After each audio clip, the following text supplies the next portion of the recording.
morning, everyone, and welcome to our group presentation that is all about the Asian literature. But let us first define what is Asian literature. Asian literature is known to be philosophical and contemplative art, pondering on major matters in life such as our origins and our death. Common themes in Asian literature include race, culture, and finding a sense of identity. While this topic can be subjective, some of the pinpointed ideas tied to gender, sexuality, age, established tradition, adaptive culture, and the Western racism towards Asia. Our group chose 3 countries out of 48 Asian countries, and these countries are the Philippines, China, and Japan. Now, let's explore the Philippine literature. It's a literature that is associated with the Philippines from prehistoric through its colonial legacy and on to the present.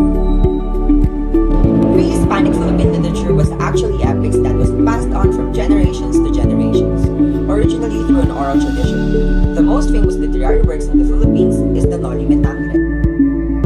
Jose Rizal is the one of the famous writers of the Philippines, and these are some of his works. The Noli Me Tangere talks about how our country suffered because of the Spaniards.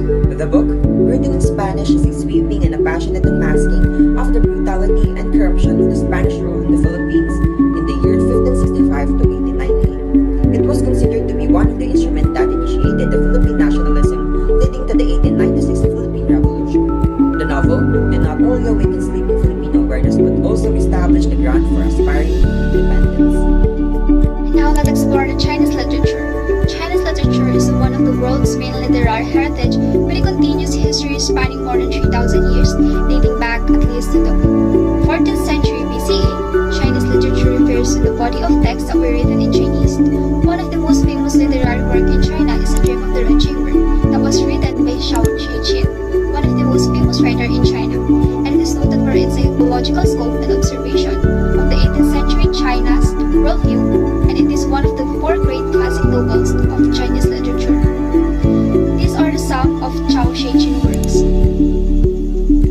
Red Chamber was set during the Qing dynasty in 18th century of China. The novel shows how true love and basic humanity failed due to the society's patriarchal feudal structure, and it is the fullest immersion one could hope for into late imperial China, the best access to mind, hearts, and habit of that period, complete in everything from cosmology to cosmetics.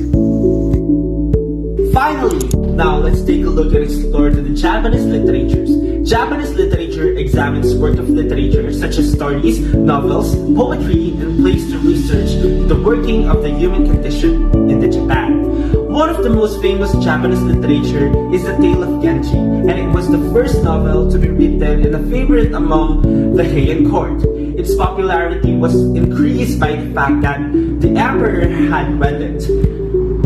In addition to that, the author of the literature work is also one of the most famous writers in Japanese literature. Murasaki Shikibu was a Japanese novelist, poet, and a lady in waiting at the imperial court in the Heian period. These are some Murasaki Shikibu's works. The Tale of Genji offers an engrossing creation to the nobility's lifestyle in early Heian Japan, which includes its source of entertainment, dress, its dwelling, and moral code. The Tale of Genji examines the diverse topics of affection, friendship, filial loyalty, and familial relationships. In addition to that, it also tackles love, lust, and the interaction of people of opposite sexes.